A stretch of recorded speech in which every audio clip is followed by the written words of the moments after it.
The information discussed on Talkin' Money with Jeff Tarbell is believed to be from reliable sources. However, no responsibility is assumed for inaccuracies. No statement made on this broadcast should be construed as a specific recommendation of a particular investment product. Views expressed are those of the speakers and do not necessarily represent those of CBS Radio. Use only as directed.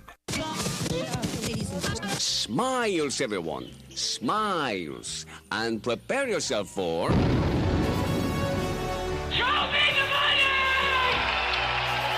money! Ladies and gentlemen, the radio broadcast experience designed to keep your wallet in top condition.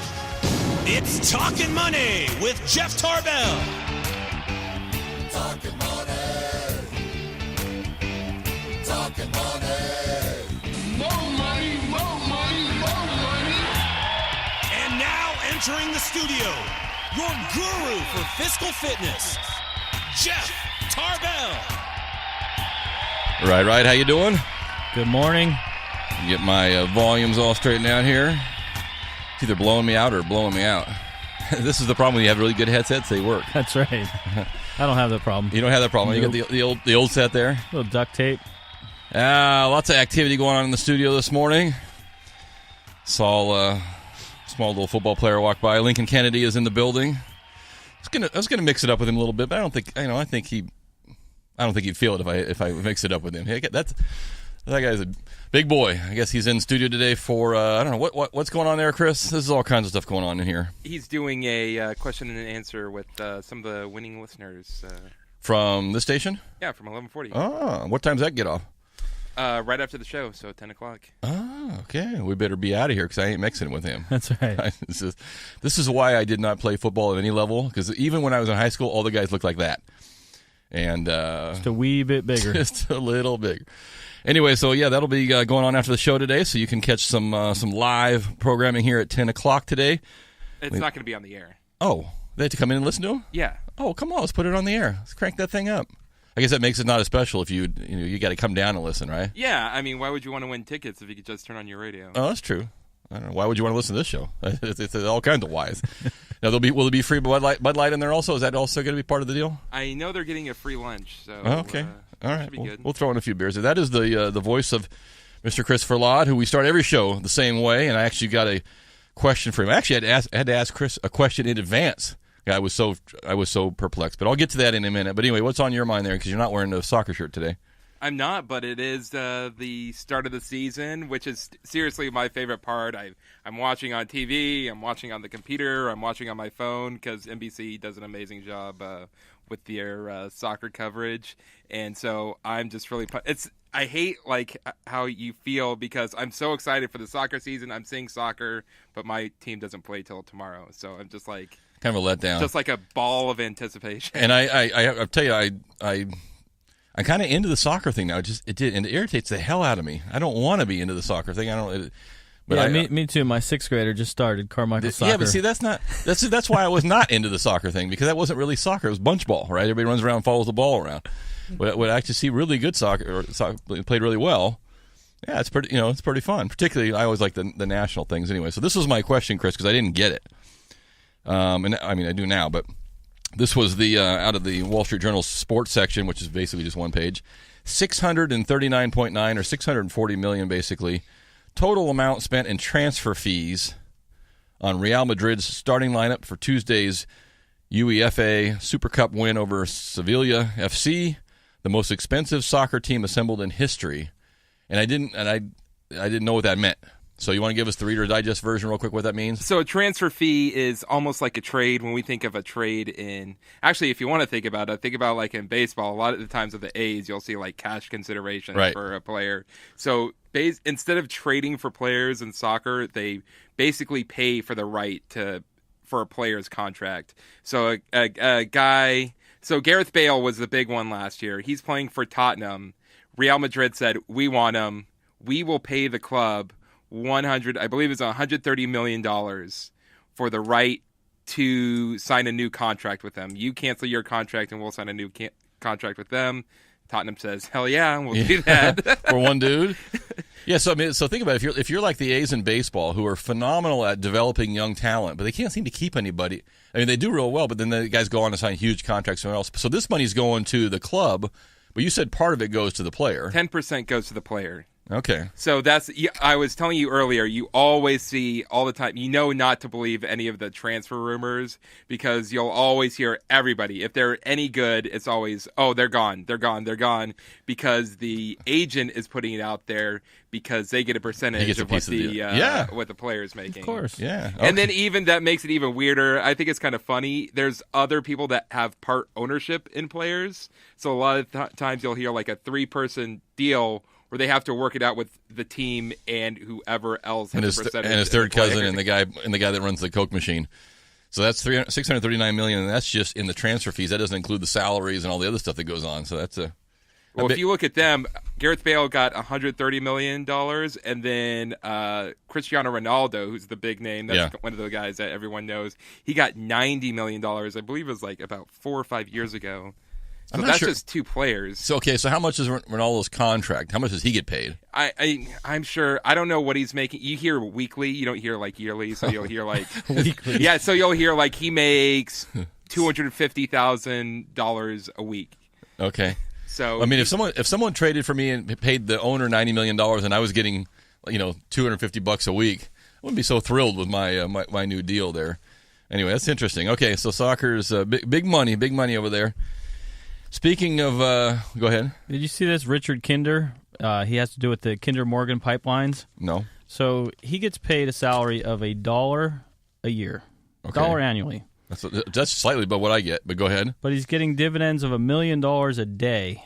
Oh. $1 million a day. Off of dividends of his stock there. I mean, weekly, daily, whatever. Yeah, I'll take the $1 a year. $1 a day dividend. $1 a year salary, the $1 million a day dividend. Yeah, it's not bad. Slightly better than the mortgage business, a little bit.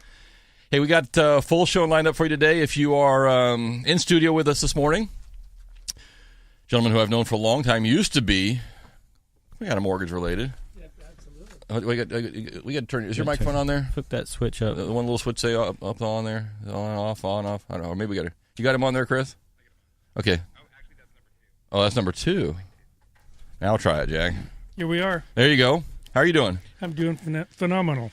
Good to be back with you. Yeah, it's been a long time since I've seen you. It has. You got smart and decided I got to do something else outside of the mortgage realm. I don't blame you. Well, my wife's still doing it, actually. Okay. Yeah. Where's she at?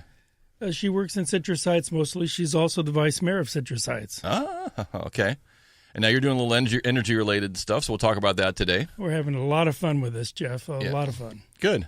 So if you're interested in saving a few bucks on paying out to somebody else, and maybe this is definitely going to be probably a different tact than you have heard before from throwing a bunch of solar panels on your house. This is not that, or maybe part of that, or in anticipation of that. So we'll get to all that stuff as well today. That'll be in the second break, and we'll go through that for a little bit. Take your calls and questions if you want to today. 339-1140. 1-800-920-1140. You can text us, I think. It looks like the text machine is working at 441140. Or you can just sit there and look pretty. We've got, it's interesting, speaking of just obscure things. So one of my clients was in yesterday. John walked by when she was in there, and she was talking about, she's a USDA inspector. And they inspect, all kinds of crops that are, for various things. And she said, we're going crazy right now. And she said, I have to, let's get this meeting over with because I got to get on and get back to work. And they're inspecting almonds or almonds, depending on which part of the country How did she say it? I think she said almonds. But the almond crop right now, and what was the other one she said? The apple crop. Off the chart. Like never seen this kind of production ever. I'm looking, I'm like, and it's funny is because there's another gentleman I know I've been talking to his family grows almonds up in Yuba City. He's like, dude, I can't even pick up the phone right now. We're 20 days earlier than we've ever been in our life before, and this stuff's coming off the tree like we've never seen. Now this is like the worst drought year ever, and not ever, but in a long, long time. And almonds and apples are just booming, and they cannot figure out what's going on. So lack of water. Huh? Lack of water. I guess maybe the almonds get too much water during the year. I don't know what it is. So all I know is next year the Blue Diamond campaign will be buy a truckload a week, not a can a week. That's right. Because we got this stuff. Instead of the cans shrinking, they're going to get bigger. Yeah, they're going to be here. Just take them. If you want to pay us back later, let us know if you like them, and we'll get back to you. So we should see maybe we'll see some good pricing on some almonds come up next year. But I thought that was interesting. Everything else is just horrid. I mean, right. Yeah, just horrid. But almonds and apples, so we can put those two together and get off that. So I thought that was kind of an interesting little lead in. What else went on this week? Well, I'll talk about that in the mortgage section a little bit too. I did see that Jimmy Kimmel's house. You want to buy Jimmy Kimmel's house? It's up for sale. Sure. 15 televisions and one beer dispenser. This is probably before he got married, I'm guessing. That's why he's moving. Yeah, he's moving out. He got married. He's got a kid on the way. So he paid $925,000 for it in 2002. It is now on the market for $2.29 million. So he better done a lot of remodel. Those 15 TVs aren't worth. See, this is what I think they call the just kind of the star factor that goes into. Otherwise, if it was like yours at my house, would be $926,000. Right, exactly. because if the beer was cold, otherwise it would be $925,000. But if you want to buy Jimmy Kimmel's house, I'll make you a deal on it, $2.2 million, and you can take that out a little bit. Interesting week this week because this is the first time that I think that the bond market did what I would have expected it to do, and diverged itself from the stock market a little bit. And you can track it to the minute, to the day on Friday when the Ukrainian government was reported they were going to start attacking the convoys coming in, the theoretical relief convoys coming in from Russia, which nobody knows what, by the way, is in the convoy truck. So it's food or guns, we're not sure which. So the news hit that the Ukrainian people were going to attack that convoy, and just as fast as you can snap your fingers, stock market took a dump. We got a rate improvement. The rates were going to get better in the afternoon, and it was just like that. And it's the first time. Usually in the past, you could count on it. I mean, any kind of geopolitical or anything kind of disturbance that was beyond a neighborhood disturbance, not the Missouri thing, but national or international, you could watch rates instantly react positively to that. But up until now, it's almost been like there's been no correlation between. I mean, rates have been great, so maybe it's just they were already good. But you didn't see any of these kind of these instant spikes where all of a sudden, like, boom, something happened, and it's like everybody goes, oh, damn, I better move my money out of stocks and put them into bonds, or and you could almost count on that in the past. And yet we've had a lot of. And doesn't it seem like we've had an inordinate amount of issues this year? I can't figure out what is. And yet they hit for a day or a half a day, and they're dismissed almost. That's what. Yeah, the news doesn't seem to hang, does it? Right. It's just maybe the news wasn't. I mean, I haven't heard this morning. Maybe the news was wrong. Maybe they didn't attack the convoy. But anyway, it was the first time that caught my attention where finally the bond market and interest rates reacted like I'm used to seeing. So normally, normally you see that and you're like, okay, I can count on rates tomorrow. Are going to be pretty good because we're blowing things up or people are blowing. There's that kind of. But it hasn't. It remains to be seen. It could get real good. Yeah, serious unrest always creates that flight to quality. Mm-hmm. So they take it out of the stock market. They want to put it someplace where it's safe. They move it to the bond market. That's good for interest rates. But we've had an entire year. It seems like an entire year of semi unrest, whether it's Syria or Iran or you name it, and yet, and maybe it wasn't considered big enough. I mean, you get Russia, and Russia's a big player. You get them involved. But it just seems like we've had more of that stuff this year than ever. Maybe I don't know whether our federal government's just taking their eye off the ball, or they just don't care, or there's just so much they can't. I don't know what it is. I'm not blaming anybody. I don't know what it is, but it just seems like it's one story after another. But yesterday, you finally got a little bit of movement when you got some news, it was just kind of caught my eye because that's what I would normally expect, and yet it hasn't been that way this year. So interesting. But anyway, if you lost a little bit of money in your 401k account yesterday, that probably was part of it. If you locked in your interest rate in the afternoon, good for you. That was probably part of it. So your timing would have been good there to do that. What do you got in your hand there? What you looking at? We're gonna take a break here in a second. We got to get a quiz question out too. Just stuff. Where are we at on time on the date? Today is the 16th. We got 2 weeks left in the month. So there's still quite a few River Cats games left, and I still have quite a few tickets left as well. So why don't we do that, Chris? Why don't we get the phone lines cleared out at 339-1140? And we'll take some texts at 441140. I've got some Sacramento River Cats tickets to give away. They've got a good couple and a half weeks left to do that. And you got a quiz question in mind there today? I do. And we can take. I do. For those that are awake. Chris, we can probably do at least 3 or 4 winners if you want. If you can do that, go ahead.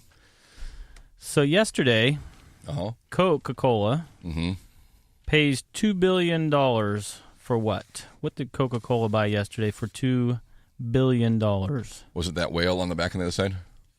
That is not a $2 billion whale. You know what?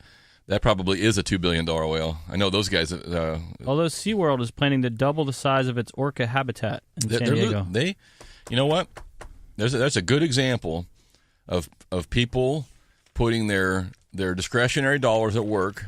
Whether you agree with it or don't agree with it, that's not my business, not your business. But people who said we don't like the way that's going on, and they follow some celebrities, and that has really hurt that company. SeaWorld, their stock is way down, and it's forcing them to go out and do some pretty dramatic changes if they want to keep their business model going. So it's interesting. That was not the quiz question, but it's on the same page John's reading from there. So the question again, Coke went out and spent a couple $1 billion. Did they buy Uber? Nope. Did they buy our Goober? They did not buy Goober or Uber. Did they buy Jimmy Kimmel's house with all the beer? I saw that too. These guys are street fighting. We'll get back to that. Or did they buy Lyft? Oh, Lyft, yeah. Lyft. Yeah, so we got all kinds of little articles going on. So 339-1140, 1-800-920-1140. You can text us at 441140. If you are texting us and if you want River Cats baseball tickets, make sure you give us your full phone number or your name and address so we can send them to you. Otherwise, we're just going to put them on the parking lot out there, and hopefully you can find them. This is Talkin' Money. John Fodoroyo, Jeff Tarbell, Jack Frost in the studio. We're going to talk to him in just a minute, too. We'll be right back, Jack.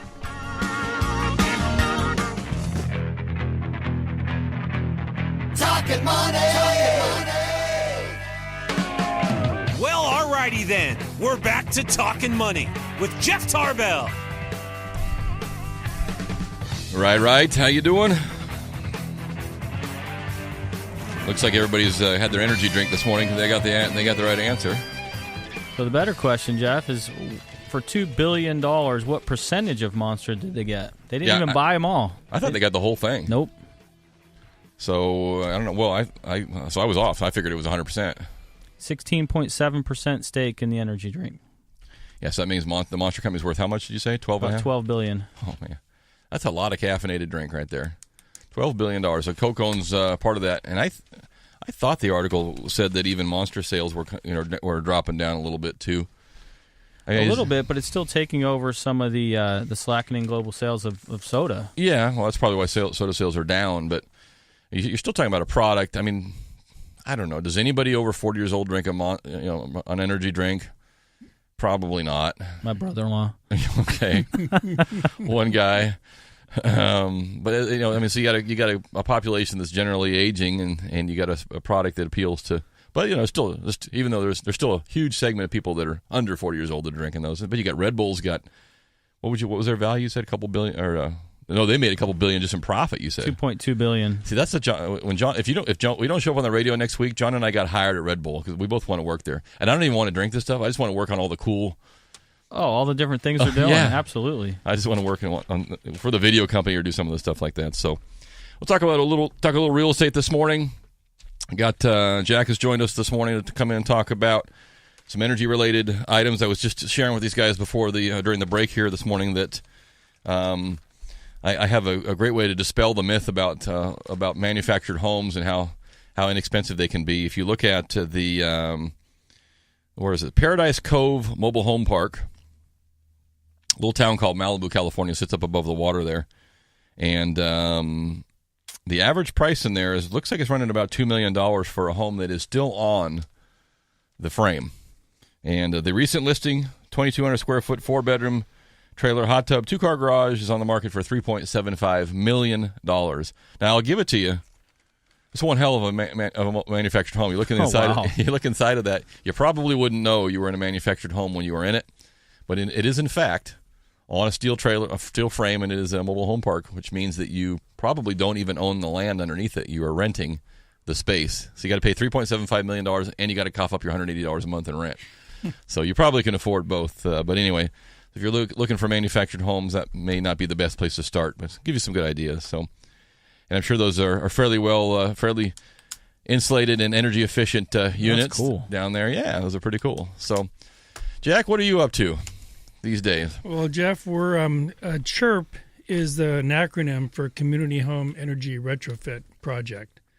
And it's a nonprofit that is focused on helping consumers, primarily homeowners and new homeowners, to understand how to best accomplish and maximize the opportunity to reduce energy in their home. So is it a government program or is a nonprofit group? It's a nonprofit group. Okay. So we our branding, our success is not based on selling. It's based on helping consumers to have a successful experience in learning the best way to reduce energy first, to be able to take advantage of the rebates that are available from SMUD and PG&E to offset the energy efficiency cost, and then to go for solar after they've reduced energy first and still be able to take advantage of the 30% federal tax credit.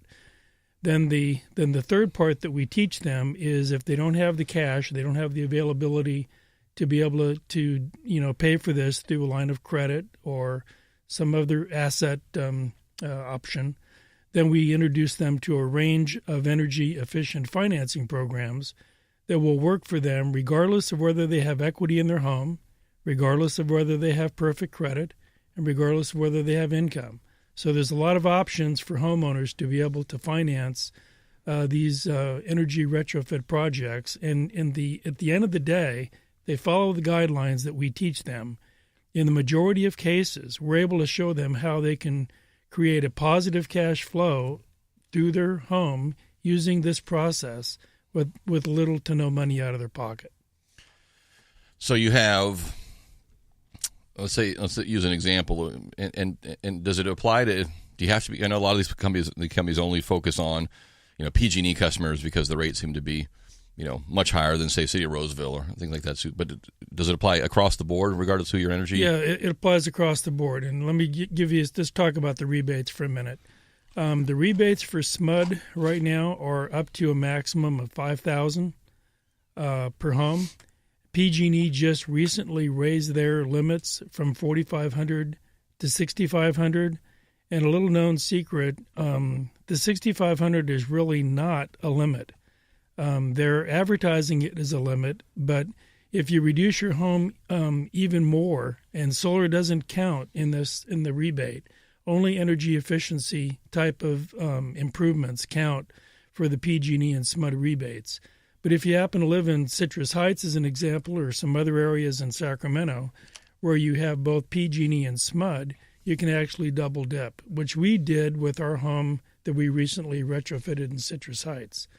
Our rebates were a little over $8,500 combined PG&E and SMUD, and that was before SMUD increased their rebate to $6,500. So the secret is that you reduce before you produce. Solar being the way you produce energy. A solar-only option is a big mistake, and the solar companies don't want to hear this because they want to sell you the biggest solar unit that they can.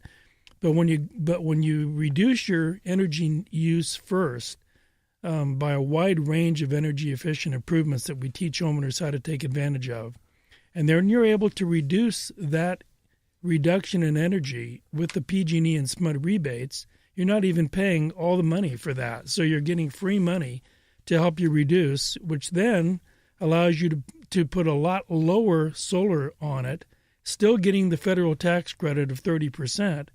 When you do it that way, you'll wind up spending a lot less money.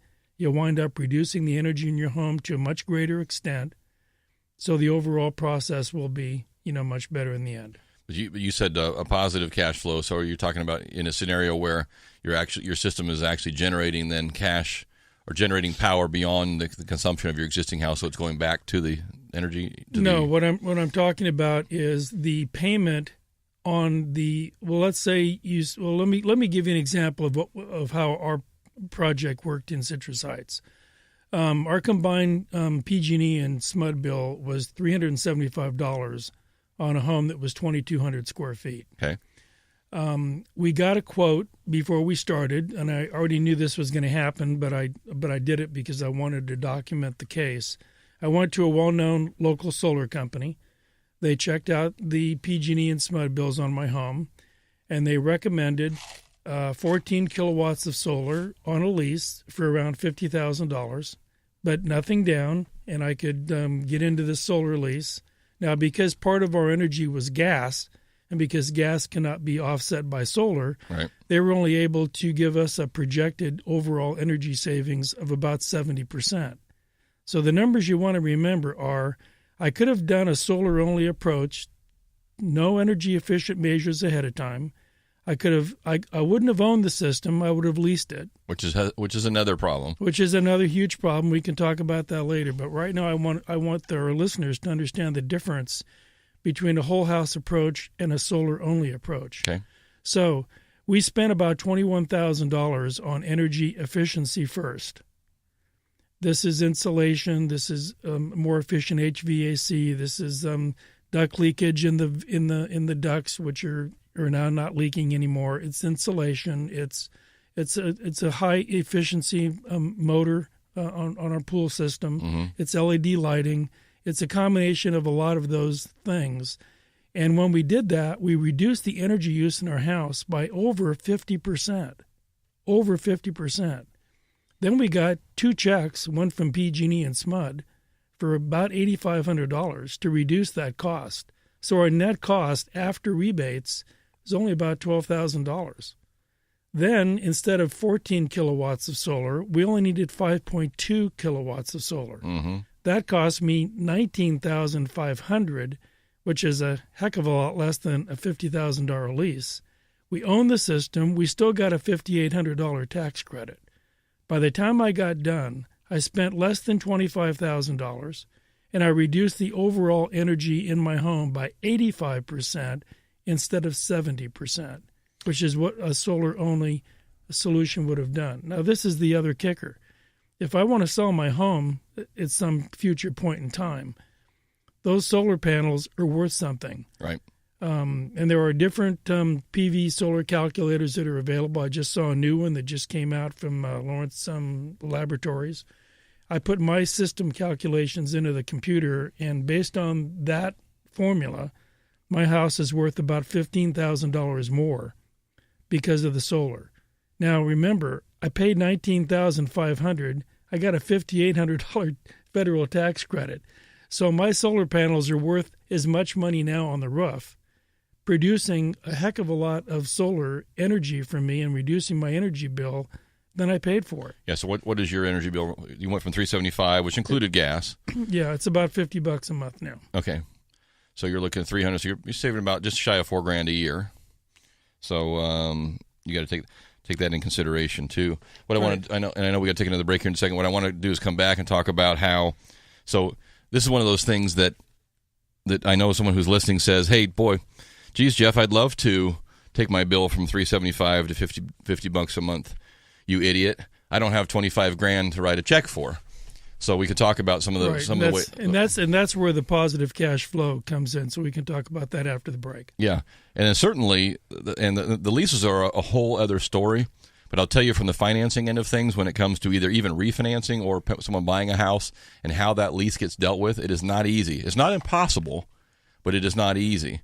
And a lot of times what happens is the appraiser comes out there and gives it value initially, and then we find out, oh, wait a minute. Jack owns his system. John doesn't own his system. So we can give Jack the $15,000 credit for the panels on the roof. Yours cannot. Now, the seller who is saying it's a solar house and it's cheaper is true. Your bill may be cheaper, but you don't own what's on the roof. And so it becomes a liability, and it cannot be included in the value of your home. And so then it comes into the lease assumption. There's other problems that go along with it. And I do agree. I think that system is way oversold. They have some very good salespeople in that industry. A lot of them used to be in our industry, but it is an issue. So if you can, I still think if you can own it versus lease it, it's better. Now we got to figure out how you can afford it, because certainly if I'm looking at John's house and Jack's house, they're right next to each other, the same exact model. And let's say John's got no solar at all. Forget it. He just got nothing. It's going to cost me $375 a month to live in his house for utilities, and it's going to cost me $50 in Jack's. So there's $325 a month I could either put toward the mortgage, or cash flow that I don't have to spend to live in the same house. So I mean, it's $4,000 I'd rather not go somewhere else if at all possible. So we'll talk about that when we take a quick break. You got another quiz question lined up there, I do. Mr. No Solar? This one might be a little trickier. I have solar on my pool. Oh, you do? Yeah. I do, too. It's called the sun. Yeah. And the bottom of my pool is gray, and sometimes I get in, it's still too warm. My wife says, we're getting a pool, we're getting solar. Yeah, well, our last one did, for sure. This one did not. We get a lot of sun on it, so. So this one's going to take a little more brain power. Oh, I'm out. Yeah. I'm out. Berkshire. So how much, the question is, how much is one share of Berkshire A-class? Stock? Yeah, hit an all-time record this week.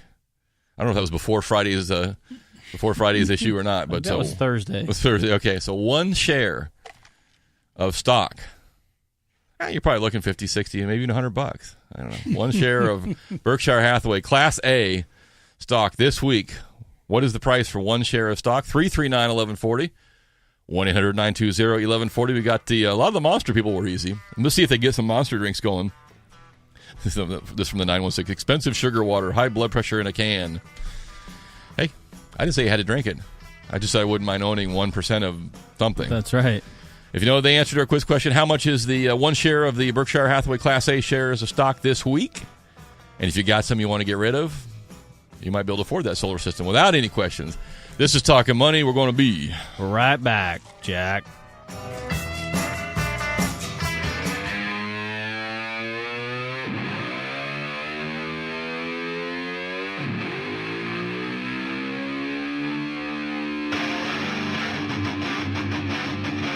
Talking Money. And we're back to Talking Money. And here's Jeff Tarbell. Right. The Leonard Skinner concert last night. Did you see that? No. Out at the Indian Casino. Thought you would have been out there. You got stuck at your house, huh? Couldn't quite get off the couch. Just couldn't quite make it. We're talking a little energy with you this afternoon. How you doing? This is Talking Money. Jeff Tarbell, John Fotorero, Jack Frost is in. We're talking, what was the acronym for your number? CHERP, CHERP, Community Home Energy Retrofit Project. And we're talking during the break there. Oh, by the way, I'm sorry, I'm jumping ahead of myself here. We did get a couple winners to our quiz question. The one share of Berkshire Hathaway, how much? A-class. $200,000 per share. Per share. One. I'll take one. Uno. Can I finance one with you? I'll get back to you on the balance. So I got a few people got that correct. So if you are 916-390 was also had that correct. If you want to text us back your full phone number, we'll get you out some Sacramento River Cats tickets this week as they finish up their season. We were talking before the break about some of the savings you can obtain, and Jack was using an example of a house he did in Citrus Heights. Took the energy from $375 a month down to about $50, which is probably basically just the gas portion and a little bit of. You still use a little bit of energy depending on the time of day. Yep. But it allows you to take a system where if you didn't do anything, you needed 14 kilowatt. You make some improvements. You get yourself down to a smaller system of 5 kilowatt. And what that really means, folks, is how many panels you need, right? I mean, that's how much electricity can you generate on your roof or wherever you're going to put it.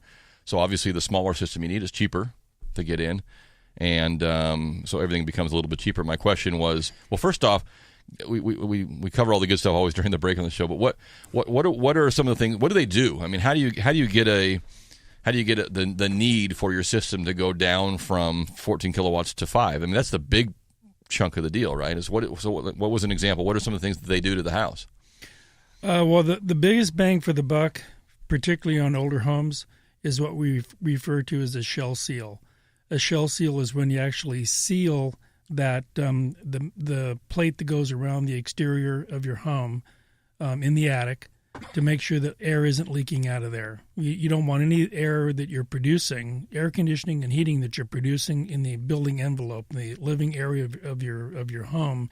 You don't want that leaking out of your house. And the biggest leakage goes up through the ceiling and up through the attic and out the roof.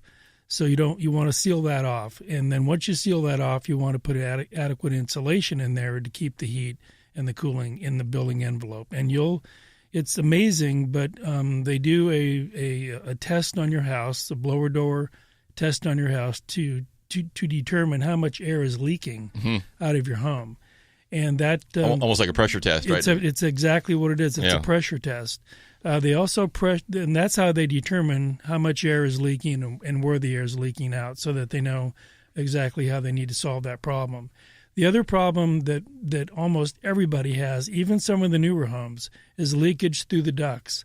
So your air conditioning and your heating system are producing heat and cold air, but 30% or more, in our case, in Citrus Heights, over 50% of our air was leaking out of the duct system. So didn't even get into the living area. Wasn't even getting in, which is why we were running the heating unit almost all day on a cold day. I can see that. Right.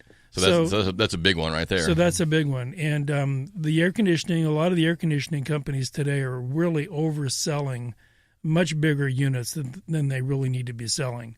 So if you reduce the usage of it and you make sure your ducts aren't leaking, you've got the right kind of insulation, you don't really need 4, 5, 6 tons of air conditioning. You can get by with a lot less. So that's a lot of the things that we teach. So it's drawing less energy to begin with, and right. it's kind of a compounding effect. The pool one is one that we had a guy a few years ago on in my last house, and he was talking about just how amazing the older pool pumps are. I mean, they would just suck so much power, and they kind of the whole system now is all kind of redone. So you get I almost got almost like a trickle charger, but it's like a trickle pump.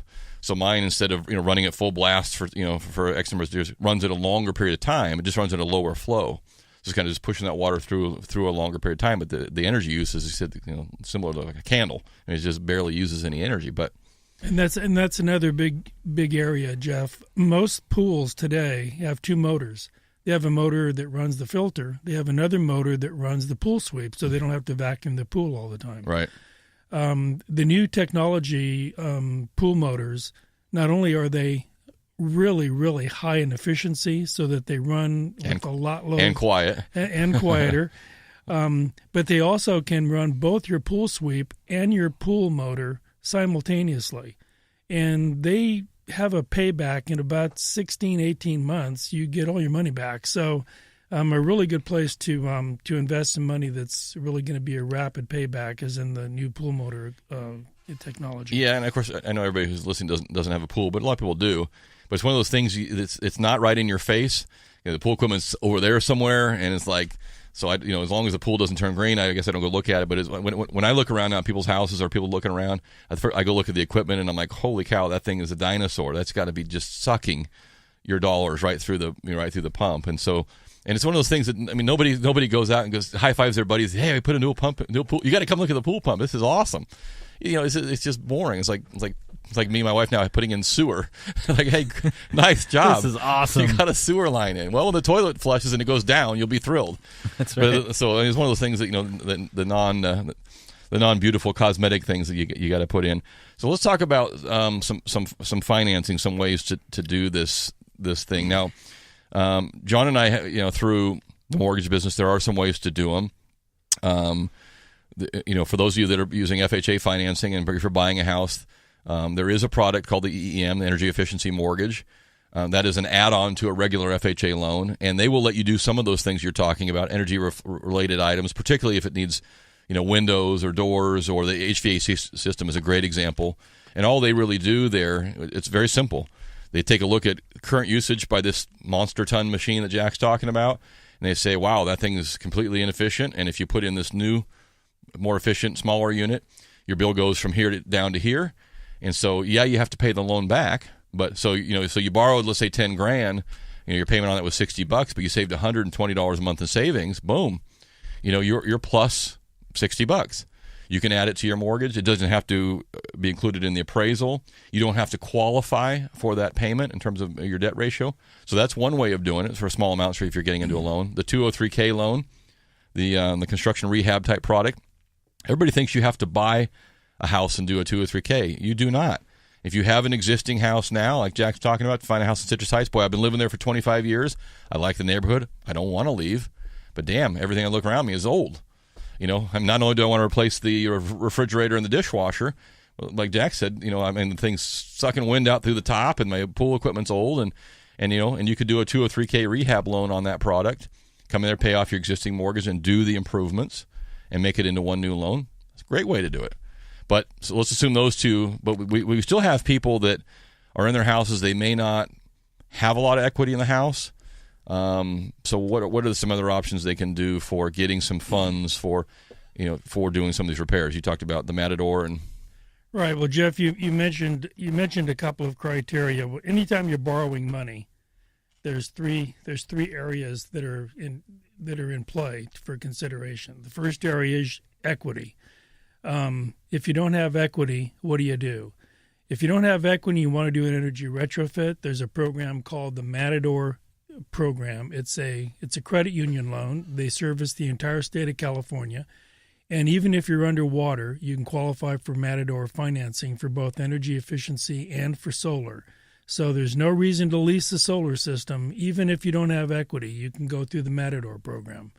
Now, if you don't have excellent credit, but you do have some equity in your home, then even without a lot of income, you can qualify for what we call PACE financing. And the PACE financing is the type of financing where you finance it and the payment the debt actually goes onto your property tax bill. And there's 3 programs right now that are available in the greater Sacramento region. The most popular and the one that's really getting the most traction is the Empower Placer program, which is available right now, not quite exclusively, but mostly in Placer County, and they just extended it to Folsom.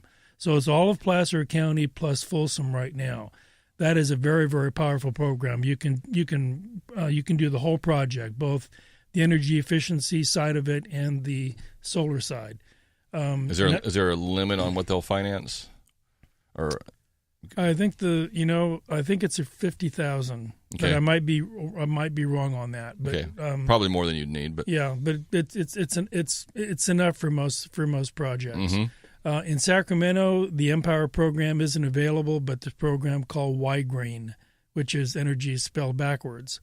And in Citrus Heights, which is the only city right now that's been approved for the HERO program, the HERO program's actually done more of residential PACE financing than any program in the country.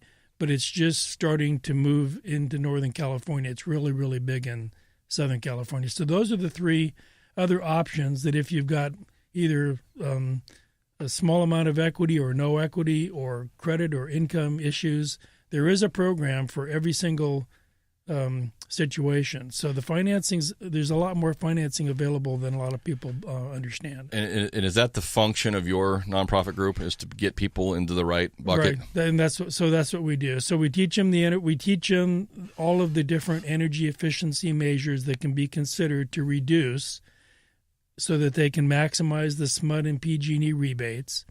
Then we teach them where they need to go to get the right financing that'll be the most viable option in their situation. So that's what we do. And is there a fee to your group for that? No, there's no fee. In fact, the folks that contact us, they need to go through a financing or an education process, and we've got 3 ways for them to do that. The fast track is for them to call me, and we do it on the phone. It takes about 30 minutes to do it. We're also scheduling public workshops, and we're in the process of designing a live webinar. So you can access the education piece, on the internet. Mm-hmm. You can come to a public workshop, or you can get it instantly over the phone. When they complete that education process, they get a certificate for a free whole house assessment.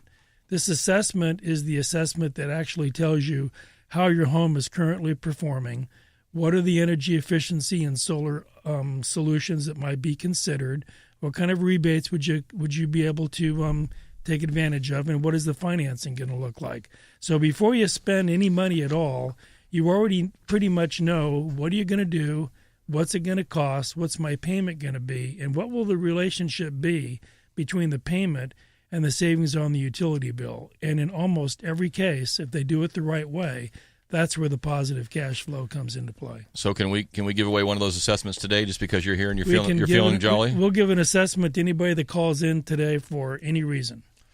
Okay, so Chris, let's do that. So we'll do that by telephone, 339-1140, because we got about 5 minutes left here. 339-1140 or 1-800-920-1140.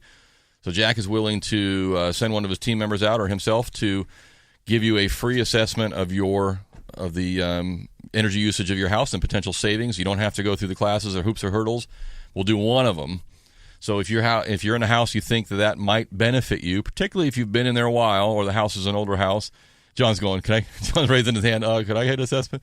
So maybe we'll do two if John needs to have one also. But if you think that would benefit you today, you can give Chris a call and he'll take your name and number and give it on to Jack. And no obligations. They're not going to come out. They're not trying to sell you anything. They don't sell the systems. So they're there to help you get in the right track and get to the energy efficiency. And hey, it would be awesome if you came out and said, you know what, your house pretty damn good. I mean, there's going to be some of that, but some of you probably know, the phones are lighting up, that my house probably ain't so good. And like you were saying, that previously a lot of the marketing goes to, if you're in a PG&E only, you're in PG&E only. But this is you're talking about just energy for anywhere.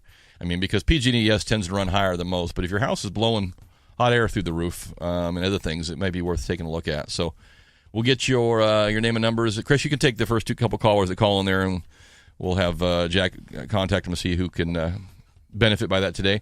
So give out all your contact information because not everybody's going to win, and people want to get more information. How do they do?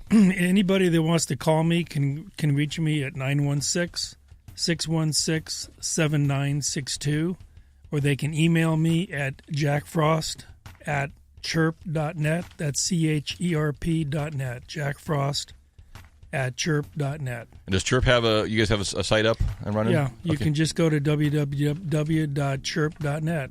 CHERP like Paul. Yep. .net, chirp.net. Okay. That music means we got to wrap it up. On the text line, Jeff, I have a pool and solar and a gas heater. Can I take it out with reducing the home value? I'm not sure which one you're talking about, taking out the pool or the solar or the gas heater.